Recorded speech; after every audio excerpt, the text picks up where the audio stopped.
Hello students, चलिए continue करते हैं अपने हिस्ट्री के फर्स्ट चैप्टर को, जिसका नाम है the rise of nationalism in Europe. Last video के अंदर हमने पढ़ा था कि फ्रेंच रिवॉल्यूशन से जो है फ्रांस के अंदर काफ़ी चेंजेस आए थे और उन्हीं चेंजेस से जो है नेशनलिज्म बढ़ा था फ्रांस के अंदर। अब ये जो नेशनलिज्म है फ्रांस से निकलकर यूरोप के अंदर कैसे फैला वो हम आज देखेंगे। चलिए हम स्टार्ट करते हैं अपने टॉपिक को। The making of nationalism in Europe, यानी कि यूरोप के अंदर जो नेशनलिज्म था उसका निर्माण कैसे हुआ था। If you look at the map of mid 18th century Europe, you will find that there were no nation states as we know them today. यानी कि आप जो है 18th सेंचुरी के मैप को उठाकर देखेंगे, उस टाइम पर आपको नेशन स्टेट नज़र नहीं आएंगे जो आज आपको दिखाई दे रहे हैं। उस टाइम पर जो है जर्मनी, इटली, स्विट्ज़रलैंड अलग अलग किंगडम्स, डच और कैंटन्स में बटा हुआ था। अब उन पर जो राज कर रहे थे वो ऑटोनोमस टेरिटरीज थे, यानी कि आज़ाद थे अपनी सोच के। ईस्ट और सेंट्रल यूरोप के ऊपर जो है ऑटोक्रेटिक मोनार्कीज का राज था, यानी कि निरंकुश राजा थे जो अपने आप में आज़ाद सोच रखते थे। और इन जो हैं एम्परर्स के अंडर में जो लोग रहते थे वो काफ़ी डाइवर्स पीपल्स थे, यानी कि ऐसे लोग थे जो अलग अलग लैंग्वेज बोलते थे, उनकी अलग कल्चर था, अलग धर्म था, अलग अलग संस्कृति थी। तो इनके अंदर जो है नेशनलिज्म लेकर आना एक डिफ़िकल्ट चीज़ थी। तो चलिए देखते हैं कि how did nationalism and the idea of nation state emerge, यानी कि नेशनलिज्म और स्टेट नेशन का आइडिया था वो यूरोप के अंदर कैसे उभरा। The aristocracy and the new middle class. उस टाइम पर जो है एरिस्टोक्रेसी, हमारा जो अभिजात वर्ग था उसके पास, जो हमने पढ़ा था कुलीन वर्ग, जिसके पास बहुत सारा पैसा होता था। तो अब जिसके पास पैसा होता है समाज के अंदर या पॉलिटिकल पावर उसको अपने आप मिल जाती है। एग्जाम्पल आप ले लीजिए, अंबानी है, अंबानी के पास बहुत सारा पैसा है, अब समाज के अंदर लो या पॉलिटिकल पावर है उसके पास। तो जिसके पास पैसा होता है अब पावर उसके पास अपने आप आ जाती है। तो socially and politically a landed aristocracy was the dominant class on the continent, यानी कि जो ये समाज था हमारा ग्रुप जो था एरिस्टोक्रेसी का, इनके पास काफ़ी मात्रा में ज़मीन थी। मेजॉरिटी, पॉपुलेशन की मेजॉरिटी से देखें तो ये बहुत कम थे। ज़्यादा मेजॉरिटी किसकी थी पॉपुलेशन में? पीजेंट्री की, जो हमारे किसान थे, दास के रूप में काम करते थे। और ये जो किसान थे ये किसकी ज़मीनों पर काम करते थे? हमारे एरिस्टोक्रेसी जो अभिजात वर्ग था इनके ऊपर। हमारे एरिस्टोक्रेसी जो कुलीन वर्ग था इनकी ज़मीनें जो हैं गाँव के अंदर होती थी, ये जागीरदार होते थे, शहरों के अंदर इनके अपने बंगले होते थे। और ये जो अमीर हैं अपने एक दूसरे से बिलोंग करते थे, मैरिज वगैरह से कनेक्टेड रहते थे। आपने पुरानी फिल्मों के अंदर देखा होगा कि पहले जो अमीर लोग होते थे उनके गांव के अंदर काफ़ी ज़मीन होती थी और वो बेचारे किसानों पर बहुत जुल्म करते थे। तो ये एरिस्टोक्रेसी भी इसी तरीके कि 100 में से 98% जो है ज़मीन पर इनका राज था। बेचारे जो गरीब थे उनके ऊपर पास जो 2% ज़मीन थी, लेकिन मेजॉरिटी में ये ज़्यादा थे। अब धीरे धीरे वेस्टर्न और सेंट्रल यूरोप के अंदर जो है इंडस्ट्रीज़ और ट्रेड जो है ग्रोथ करने लगा था। अब जब इंडस्ट्रीज़ और जब व्यापार बढ़ता है कहीं पर, वहाँ पर अपने आप डेवलपमेंट आ जाता है, रोज़गार बढ़ जाता है। तो ऐसे ही यूरोप में हुआ था कि वेस्टर्न और सेंट्रल यूरोप के अंदर जो है इंडस्ट्रीज़ बढ़ चुकी थी, ग्रोथ होने लगी थी। और ऐसे में जो हैं सोशल ग्रुप्स निकल कर आए थे। कौन कौन से सोशल ग्रुप थे? एक था हमारा वर्किंग क्लास पॉपुलेशन का और दूसरा था हमारा मिडिल क्लास का।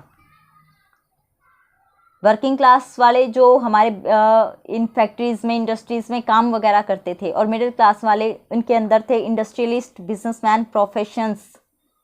ये जो हमारा मिडिल क्लास था ये एजुकेटेड था, लिबरल सोच रखता था।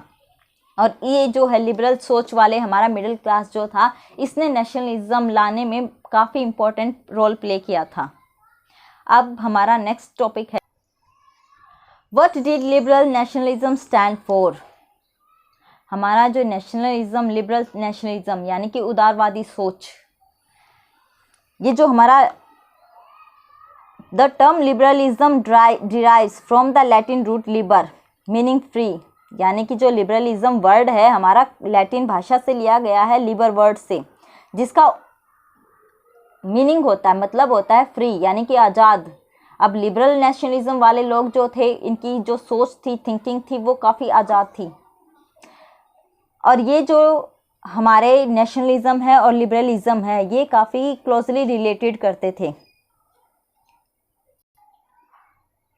और ये जो हमारे लिबरलिज्म वाले लोग थे, मिडिल क्लास वाले लोग थे, ये अलग अलग एरियाज़ में अलग अलग सोच रखते थे।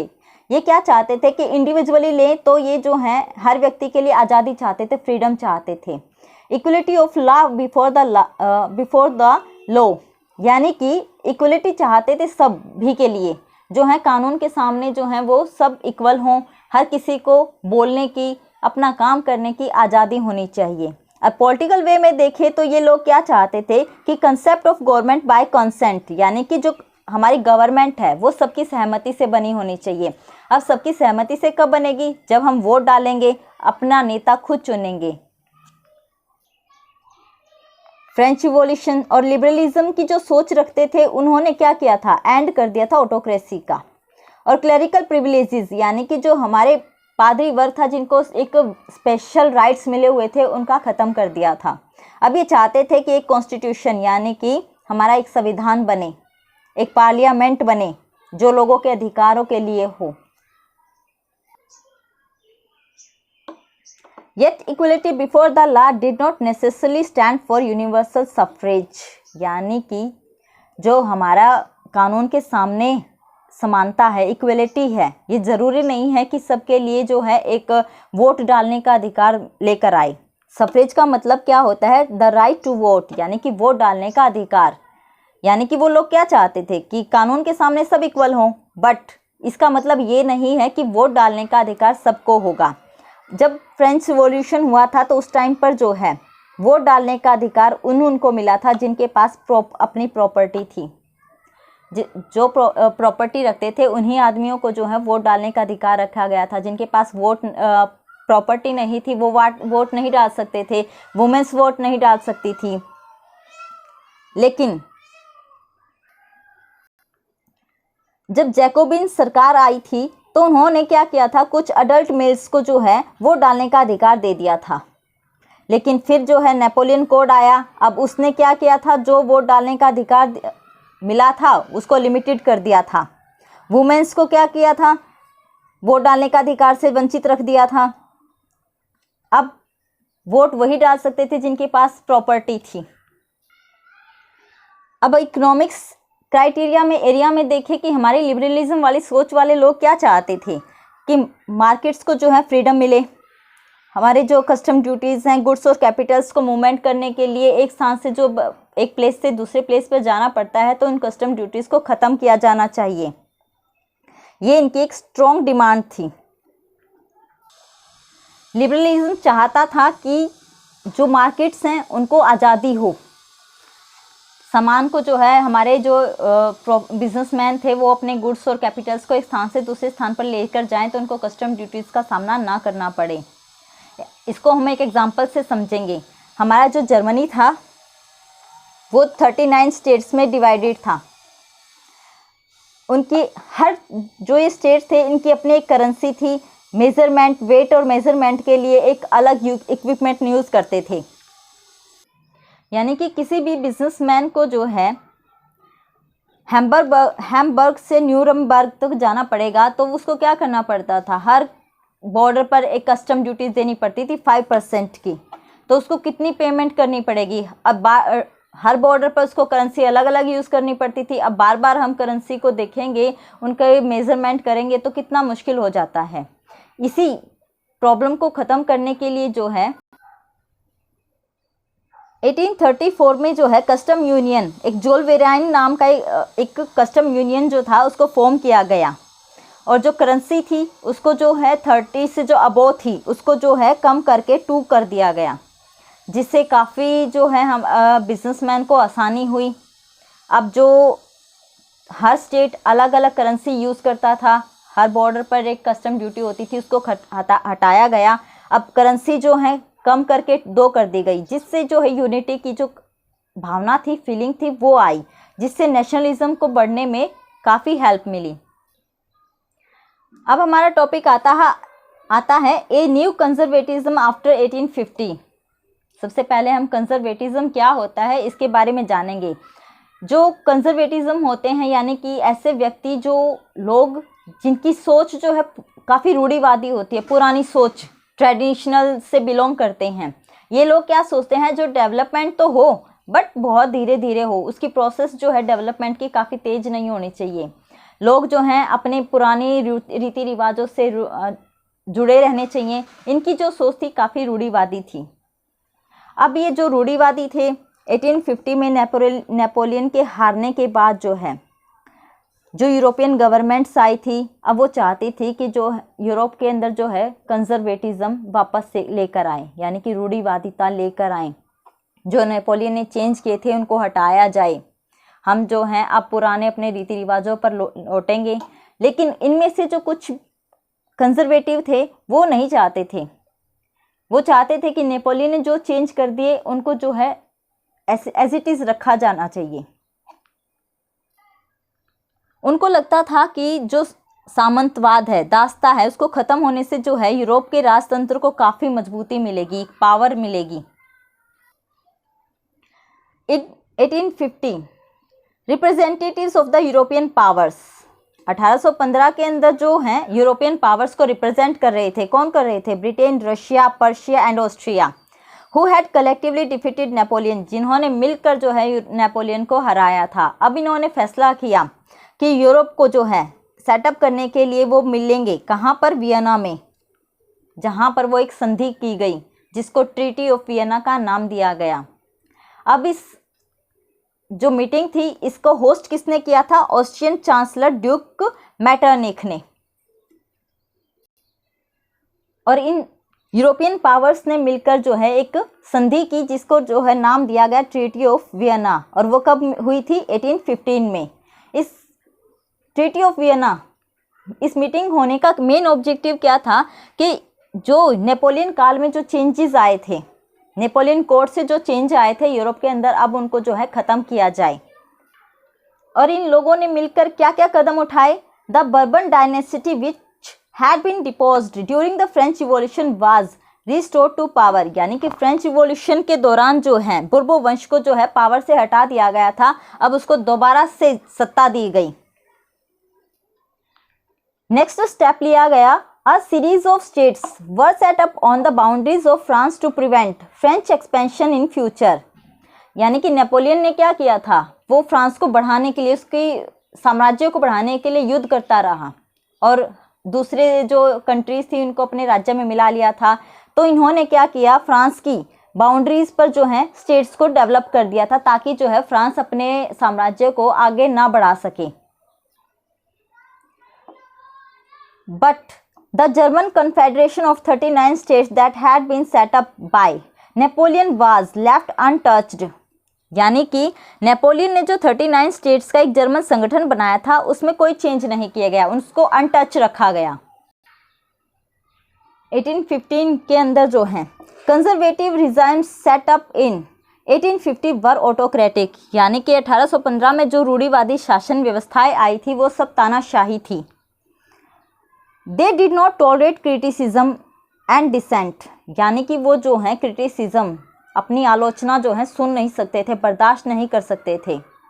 And shout to curb activities that question the legitimacy of autocratic governments, यानी कि उस ऑटोक्रेटिक जो गवर्नमेंट थी उससे कोई क्वेश्चन नहीं पूछ सकता था कि आप ये क्या कर रहे हैं, क्यों कर रहे हैं। आज के टाइम पे हमारी गवर्नमेंट कोई भी लॉ लेकर आती है तो हम क्या करते हैं? धरने पर बैठ जाते हैं, उसका ऑब्जेक्शन करते हैं। पर ऐसा कुछ वहाँ उस टाइम पर ऐसा कुछ नहीं था, क्योंकि वो ऑटोक्रेटिक गवर्नमेंट्स थी, निरंकुश थी, तो वो अपनी जो है आलोचना बर्दाश्त नहीं करती थी। वो कहते थे कि हम जो कर रहे हैं वो बिल्कुल ठीक है। अब उन्होंने क्या किया उसको कि हमारी जो है कोई भी उनको क्रिटिसाइज ना करे, तो उन्होंने जो है सेंसरशिप को बढ़ावा दिया। सेंसरशिप मैंने लास्ट वीडियो के अंदर भी बताया था, जिसमें जो है मीडिया के ऊपर बिल्कुल कंट्रोल होता है। मैगजीन्स हैं, हमारी जो बुक्स वगैरह छपती हैं, इन पर न्यूज़पेपर होते हैं, इन पर बिल्कुल जो है कंट्रोल होता है गवर्नमेंट का। तो उन्होंने क्या किया, न्यूज़पेपर्स पर, बुक्स पर, प्लेज जो हमारे नाटक वगैरह करते हैं, सॉन्ग जो नेशनलिज्म, जो ऐसे सॉन्ग जो नेशनलिज्म को बढ़ा सकते थे, लिबरल सोच को बढ़ा सकते थे, उनको जो है बिल्कुल बैन कर दिया था। और बैन करने का मेन ऑब्जेक्टिव था कि लोगों के अंदर जो है जागरूकता नहीं आए, लेकिन जो हमारे लिबरल सोच वाले थे, जो नेशनलिज्म लेकर आना चाहते थे, उनका मेन ऑब्जेक्टिव था कि फ्रीडम ऑफ द प्रेस, यानी कि प्रेस को जो है फ्रीडम मिलनी चाहिए, ताकि वो जो है सच लोगों को दिखा सके, जिससे जो है नेशनलिज्म यूरोप के अंदर फैल सके। अब हमारा नेक्स्ट टॉपिक आता है द रिवोल्यूशनरीज, यानी कि जो हमारे क्रांतिकारी थे। और उस ऑटोक्रेटिक जो हमारी गवर्नमेंट थी, उसके डर से जो लिबरल थे, नेशनलिस्ट थे, हमारे रिवोल्यूशनरी थे, वो अंडरग्राउंड हो चुके थे, ताकि उनको लगता था कि अब जो है सीक्रेट सोसाइटीज़ वगैरह बनाकर ही जो है यूरोप के अंदर नेशनलिज्म को बढ़ाया जा सकता है, और इन ऐसी गवर्नमेंट जो निरंकुश है उसको हटाया जा सकता है। तो उस टाइम पर जो है काफ़ी सीक्रेट सोसाइटीज़ बनी। सीक्रेट सोसाइटी यानी कि जो छुपकर जो है क्रांतिकारी जो भावना थी उसको बढ़ा रहे थे। और इन सीक्रेट सोसाइटीज़ का मेन ऑब्जेक्टिव था कि जो रिवॉल्यूशनरी थे उनको ट्रेनिंग देना, और नेशनलिज्म का जो आइडिया था उसको स्प्रेड करना पूरे यूरोप के अंदर। ऐसे में एक इटली का क्रांतिकारी निकलकर सामने आया, जिसका नाम था ज्यूसेप्पे मैत्सिनी, जो आपने पढ़ा होगा, सुना होगा। जो ज्यूसेप्पे जो मैत्सिनी था, वो इटली का रिवॉल्यूशनरी था, क्रांतिकारी था। उसका जन्म जो है 1807 में जेनेवा में हुआ था, और वो जो है सीक्रेट सोसाइटी का मेंबर बना। कार्बोनारी एक सीक्रेट सोसाइटी थी, उसका एक वो मेंबर बना, और 24 एज, जब वो 24 का था तो उसको जो है देश निकाला दे दिया गया था। किस लिए दिया था? 1831 में जो है उसको क्रांति फैलाने की कोशिश में जो है उसको देश से निकाल दिया गया था। उसके बाद ज्यूसेप्पे मैत्सिनी जो था, उसने 2 सीक्रेट सोसाइटी बनाई, जिसका एक का नाम था यंग इटली, दूसरे का था यंग यूरोप। और उसकी सीक्रेट सोसाइटी के मेंबर बने यंग पोलैंड, फ्रांस, इटली और जर्मन के जो यंग मैन थे वो। और ज्यूसेप्पे मैत्सिनी का मानना था कि इटली को जो है छोटे छोटे राज्यों से हटाकर एक लोकतंत्र यानी कि डेमोक्रेटिक कंट्री बनाने की ज़रूरत थी। वो इटली के लोगों के अंदर जो है यूनिटी लेकर आना चाहता था, और उसको देखने के बाद जो है जर्मनी, फ्रांस, स्विट्ज़रलैंड, पोलैंड और मैजिनी के अंदर जो है सीक्रेट सोसाइटी बनने लगी थी, और लोगों के अंदर जो ये सीक्रेट सोसाइटीज़ थी नेशनलिज्म की भावना को जो है बढ़ा रही थी। उसी टाइम पर जो है Metternich described him as the most dangerous enemy of our social order. Metternich ने ज्यूसेप्पे मैत्सिनी के बारे में क्या कहा था कि ये जो है हमारी सोसाइटी के लिए काफ़ी डेंजरस है। आज के लिए इतना ही, बाकी का आगे का करेंगे हम नेक्स्ट वीडियोस के अंदर। और इसी के साथ जो है आपको नेक्सा क्लासेस को लाइक, शेयर और सब्सक्राइब करते रहना है, और नेक्सा क्लासेस को फुल सपोर्ट देते रहिए। Thank you.